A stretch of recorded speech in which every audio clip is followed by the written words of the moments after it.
Good morning. Welcome to Conversations with Carla. Today is July 20th, 2020.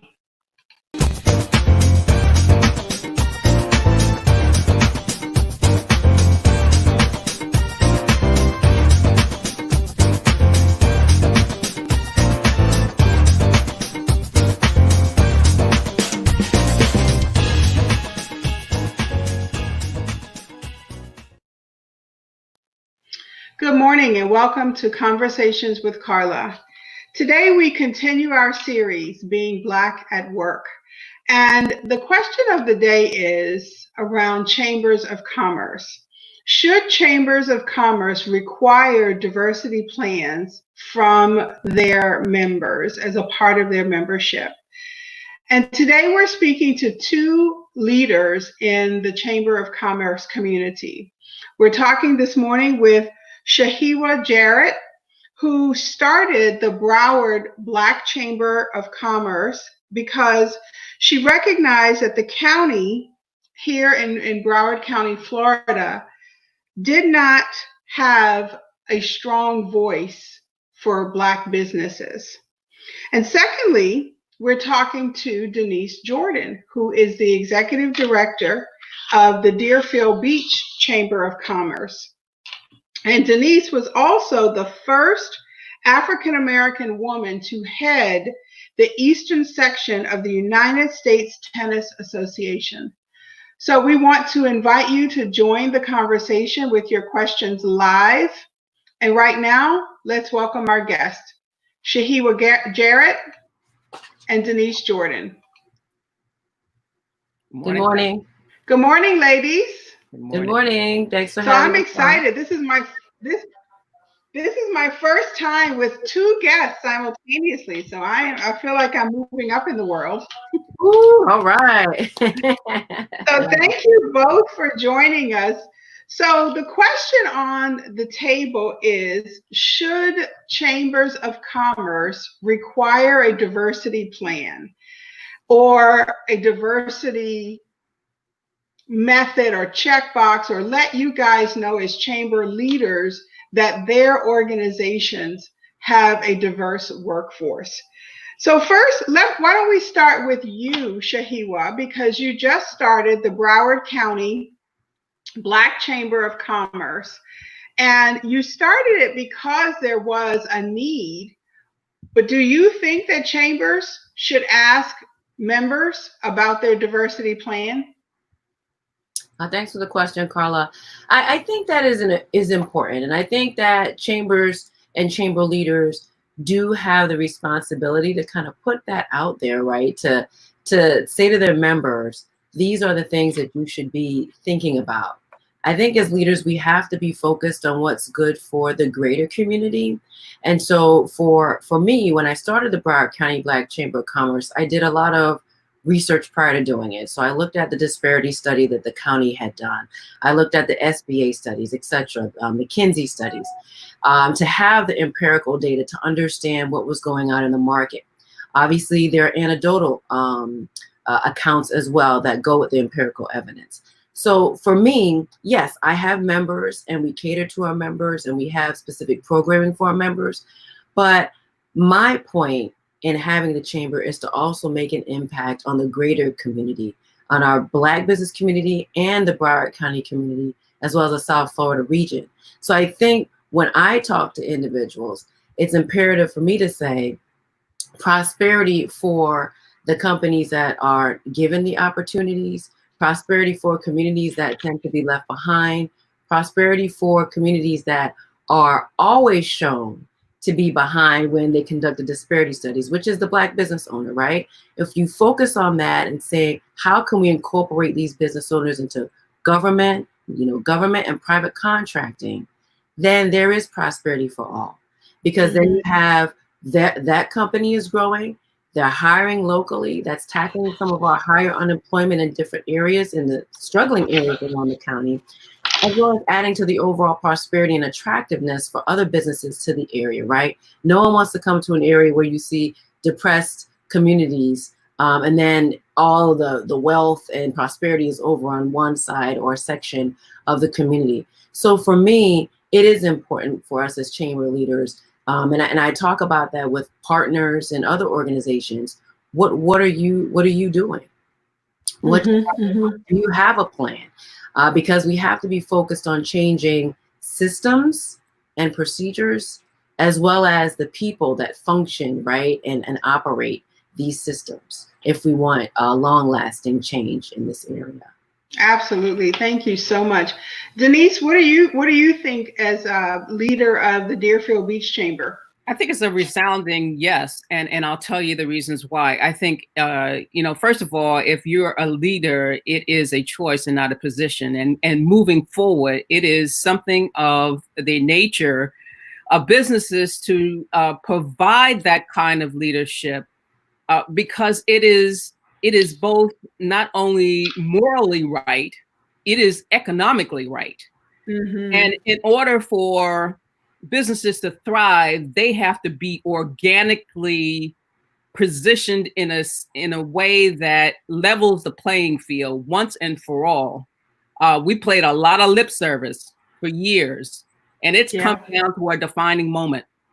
And at the moment in our history, and I think back about, the passing of two icons, on the same day of John Lewis and Vivian at the same time.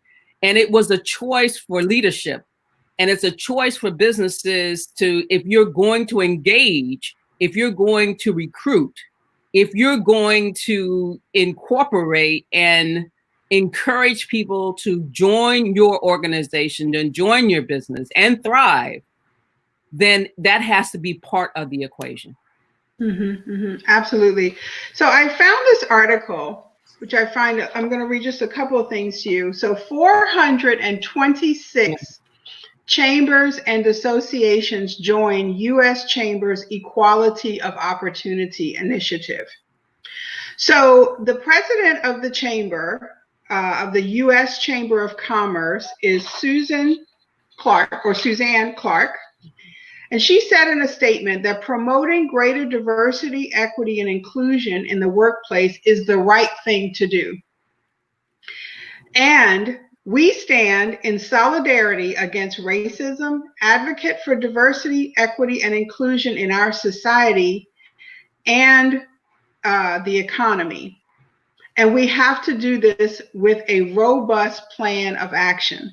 So my question to statements like this is always, why does it take something so drastic to do this right now? I mean, so all of this discussion is because a Black man was killed at the hands of police. And it infuriates me that we have to wait for something like this to come and then say it's the right thing to do. No, folks, it's been the right thing to do forever. Why are we now using the death of a man, a human being, to make this a cause? And then, what is a robust plan of action? So what steps as a chamber should you guys be doing to move the needle forward? So Denise, why don't we go back to you?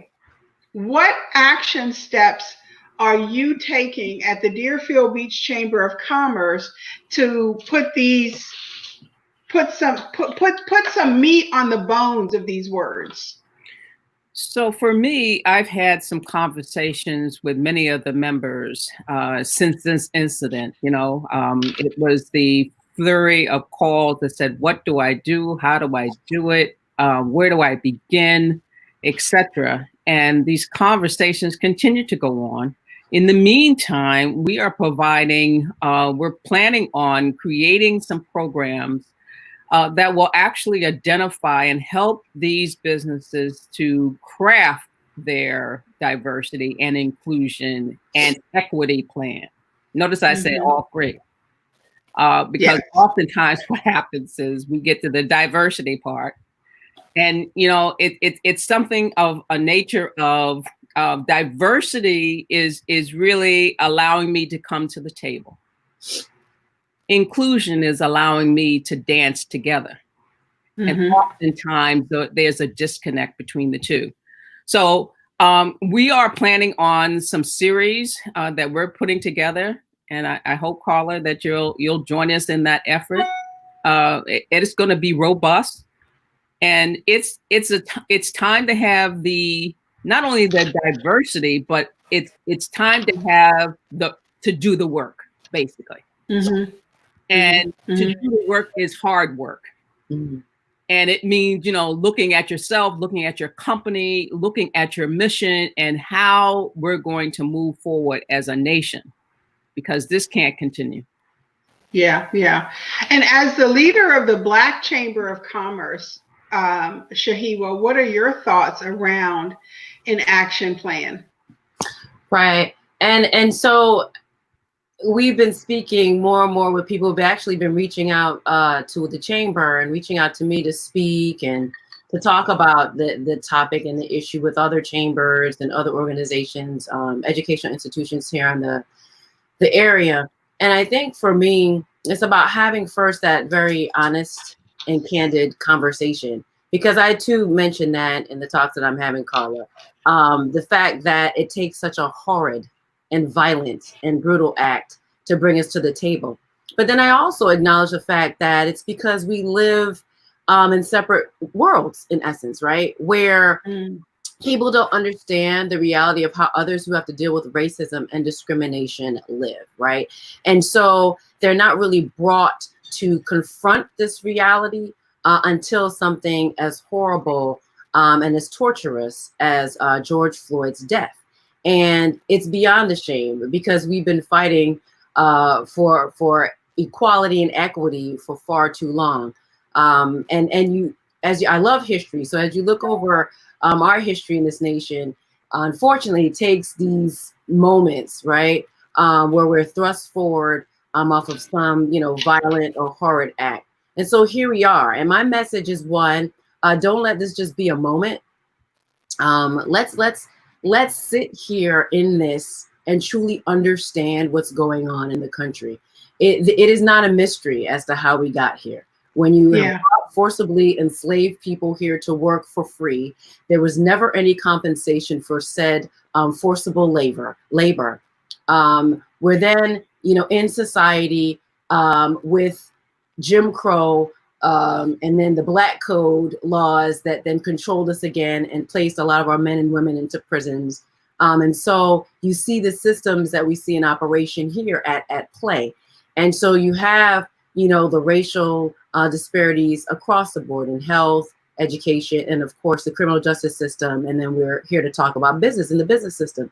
So in starting the chamber, like I said, I did the research to look at the information. Obviously, I've lived the experience, but to look at the way in which we're underutilized, like in reviewing the disparity study that Palm Beach County did, in every single area of business where they contract, you consistently saw Black businesses underutilized. And it hits you to see it in writing like a ton of bricks. And so then you say, how is it we move forward? And it's simple, although for a lot of people it's not, because it means that there's some sharing that has to occur, right? Where there wasn't any sharing before, right? And no one likes a dollar to be taken away, but the point is it's not being taken, it's not yours. I emphasize government contracting a lot because it's public money, it's taxpayer money, we all put into the pot. Therefore, it doesn't belong to any specific party. And I'm sick of seeing the money go to one area, the county, or one area of our region. And so for me, I say, one, it's the people. I've seen how individuals, regardless of color, can impact a process, a selection committee, etc. And I think the biases play out. There needs to be some racial equity training and some racial equity reckoning there, right? There has to be some monitoring. And the Children's Services Council, through money from the Broward County government, has been pushing this training out, not just to private organizations, but to public entities. And I always talk about that. Get it, push it. We're actually going to have a watch party for our members and anybody who wants to join us during National Black Business Month next month to watch that session that they did on June 18th at the Broward County Board of County Commissioners. They had a workshop. It is revealing in all the different ways in which we are currently impacted by discrimination and racism in our economy and in our community, and it's undeniable. So we have to have that so people understand that. And then two, it's in our systems, right? And I talk about that all the time. It's, do you have diversity on your board? And I don't mean just one Black person, because I talked to a group where they had one, and I'm like, guys, is that fair? You have to look at that. Yeah. If you're a chamber, I talked about the fact that I've had members, and unfortunately I've asked these questions when they were members of these larger groups. Okay, so you're paying your thousands of dollars in membership. Let me ask you a question I know the answer to. Have you received a referral? You're paying, you're serving on committees, you're very active. Have you received a referral in any of these larger groups for your business? The answer is no. So my point is, how are these chambers then incorporating and awakening their members to say, you're leaving out or marginalizing the people in the chamber, right? Be more open-minded, be more intentional about what you're doing. Think about what you're doing. Are you truly being inclusive, or are you just tolerating Black people walking around in your chamber or in your presence, right? Without saying, I'm going to make sure I bring you to the table. When I have meetings, and this is where I talk about the personal responsibility part. When I have meetings that I know you're not invited to, I will bring you, right? I will be a sponsor for you. I will make introductions to people who I know have the power to spend, right? Because it's about diversity on your boards, yes. And hopefully the people that are there will have the courage to speak up while they're there. But it's also obviously diversity in your employment, but diversity in your vending, where you're spending your money. And that's where I like to sit and talk about those systems, not having restrictive language, right? And having an office set up specifically to measure. If you are not measuring these metrics, then you don't care, period. Yeah. Great. We do have some questions. I want to, the Conversations with Carla is sponsored by the People Institute. So let's just hear a quick word from them. When the protests are over and we go back to work,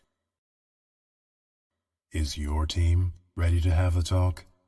Diversity in the workplace is about respect, perspective, and the courage to have difficult conversations. How do you talk about race at work? The People Institute facilitates courageous conversations, uncovers different perspectives, and encourages respectful discussion. The time to take action is now. Uncover the unconscious bias in your workplace. Schedule a discovery call with the People Institute today. 754-218-5288.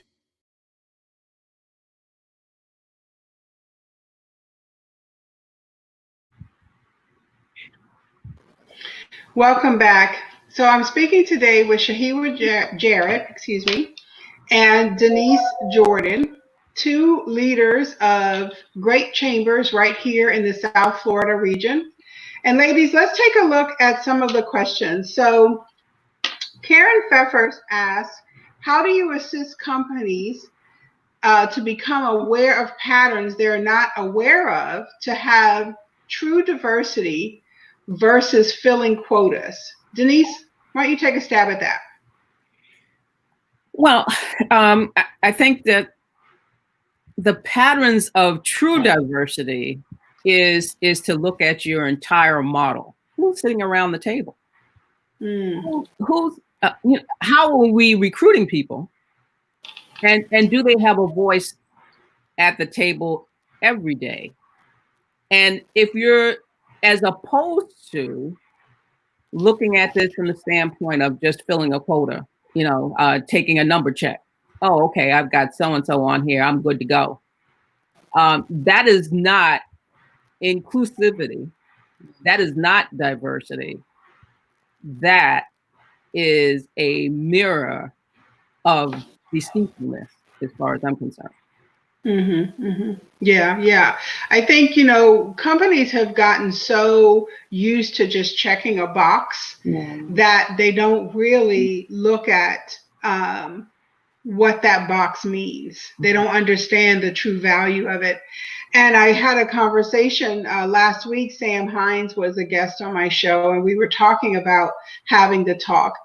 And, you know, I said, and I've said this in numerous meetings, that companies can be diverse and not have one African American person in their employ.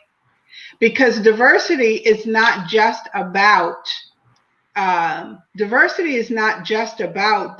racial diversity. So you can be clearly diverse and have all the boxes checked without necessarily having full representation. So we have a question here from Fred Green. This is a new watcher, so welcome, Fred. And Fred's question is, do you mean affirmative action? So let's talk about the differences in those. And I will actually ask one of you, who would like to take that question from Fred? I'll take a stab at it. You know, for me, affirmative action, I think, was misunderstood. It very clearly was a program in which it said, we don't have certain people at the table. They're not in the organizations. When we look around, you know, we're doing the numbers. They're not represented. So how do we, so there's some place in the process that's messing up, that's not allowing African Americans or some other group to be hired here, to be promoted within our organization, to have leadership positions within our organizations, or serve on a board. And so the program, in essence, said, okay, so we're going to take an actual action. We're going to do something about it and say, how can we bring in individuals that are more than qualified to be here, but for some reason in our process, in our systems, they're not being brought in. And I love to make this point.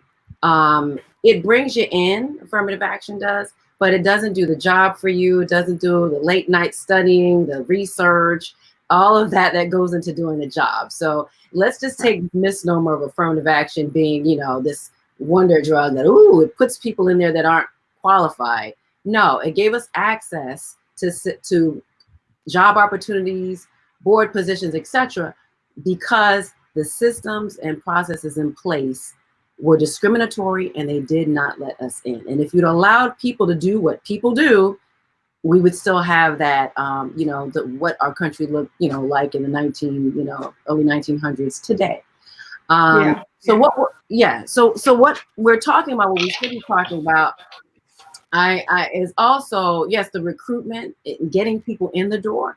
But I'm a lawyer by trade. And so for me, I looked at large law firms when I was in law school and said I would, you know, just because I wanted a life, I would never work in a large law firm. But the issue with that also is, you know, there are not a lot of African Americans who end up staying. And so there's a lot of articles and research done about the retention, right? So you recruit, oh yeah, you know, we get you in, but what is your culture, right? What are you communicating to the people that aren't like the majority in your firm when they come? Is there more than a mentor program? Do they have a sponsor, an advocate that's going to take them under their wing, show them the ropes, and move them through like other people get, right? So it's more than just, let's bring you in, because then if you don't have a culture that's conducive to that diversity and saying, yes, we want you here, and yes, we're going to support you and allow you to flourish, then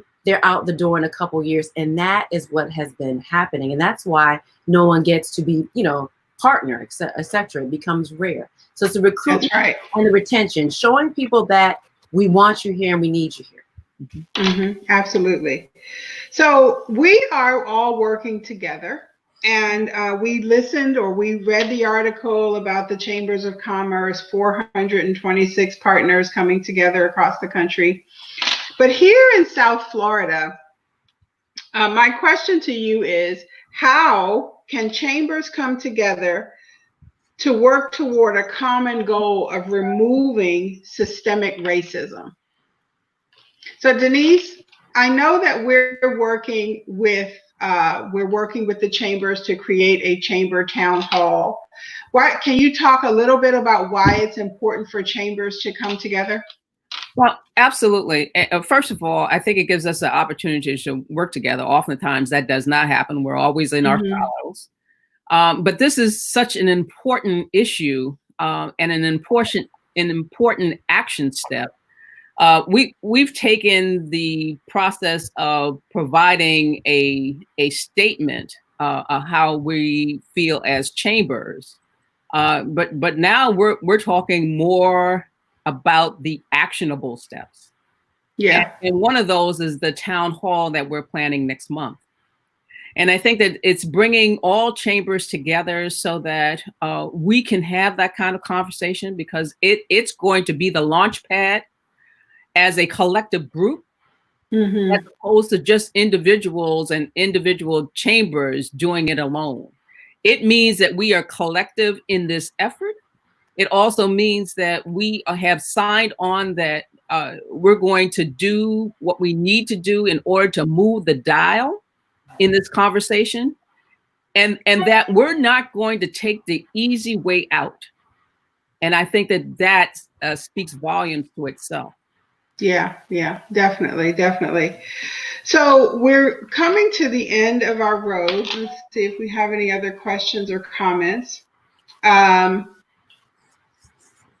We do have, so Christy says this is a very necessary conversation, and I think that us having this is really, really critical. I always like to end our show with asking my guests, what are the top 3 things that you would like to leave us with? And what I would like to ask you is, instead of what pieces of advice, is I'd like to ask you how you would challenge your chamber members around race relations in their company. But before we do that, we have one more question here. And the question is specifically for you, Denise. It says, Denise, have you noticed any parallels between what is happening now to what you experienced when you got involved in tennis as the first African-American woman leader? That's a great question. That's a great question and a loaded question. But I'll shorten it by saying this. You know, whenever you are the first, you stand on the shoulders of those who came before you. And I think that right now, I mean, the parallel is that the experience is still the same. Yeah. Even though, you know, it continually happens over and over again. We get to this pinnacle, we get to this conversation, you know, we get to diversity, inclusion, and talking about all the issues. But to move the dial means that everyone has to be bought in to what needs to happen. And, you know, I can tell you that, you know, being the first in the United States Tennis Association in an all-white sport was not easy. Yeah. And it's not easy today. Wow. So on that note, how would you challenge your chamber members about addressing race relations in your company? So Shahira, why don't you take a couple seconds and talk about your chamber? Then we'll wrap it up with you, Denise. Okay. Well, I guess my chamber is a little bit different because we focus on, you know, African-American business owners. But still, you know, we have partners that we work with and other members that are, you know, larger entities. And so we challenge them. And one challenge is, I tell them, look, it's about results, right? You should be results driven. So, you know, people can say, well, we're not overtly racist, etc., but you have to look at your systems. Do you have a diverse vendor base? If you don't track the demographics of who you do business with, and I say you don't care. You have to track and monitor the things that you value. So I'm a huge proponent of disparity studies, whether they're conducted in the public or private sector. They give you the empirical evidence and basis and foundation you need to implement programs that are litigation free, where you can then actually change, right, and correct the disparities that you find, even if you don't overtly have any practices that you think that you would, openly recognize. But through the disparity studies, you will find that there's a result there, and then you can understand how you can change that. I've seen in the school board, they've hired outside professionals to help walk them through this this process, and there are best practices in this area. So it's not a difficult thing to do. Since I'm given a couple of seconds, I'll just lastly end with this, something I said earlier. We cannot downplay the need for racial equity training in this country. I said in a presentation I had with FAU, I said, this is an educational institution. Imagine, right? I went through K through 12 here in this country, partly in Connecticut and partly in Florida, and I got a paragraph on Martin Luther King. Okay, Right. So Yeah. it's no wonder we're here. We have to understand we're here for a reason. We totally do live in different worlds. Our society, not just Black people, but the majority, white people also suffer because you don't understand the truth of what happened here and the truth of the contribution that African Americans have made.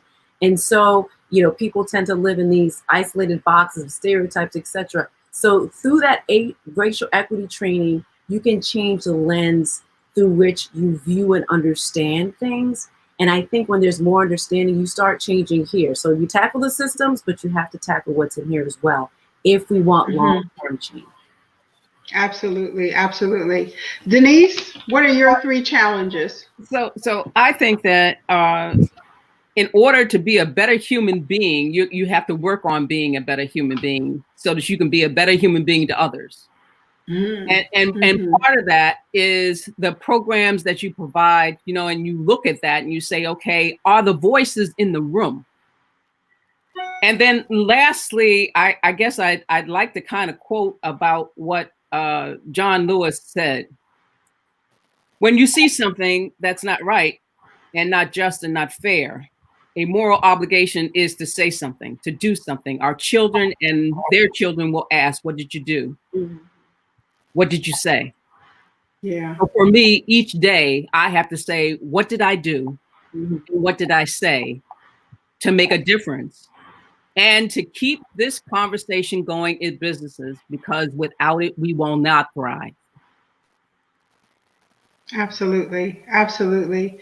And our hearts go out to the families of both those civil rights heroes that we've lost. And ladies, I just want to thank you so much for being here. This has been a really dynamic conversation.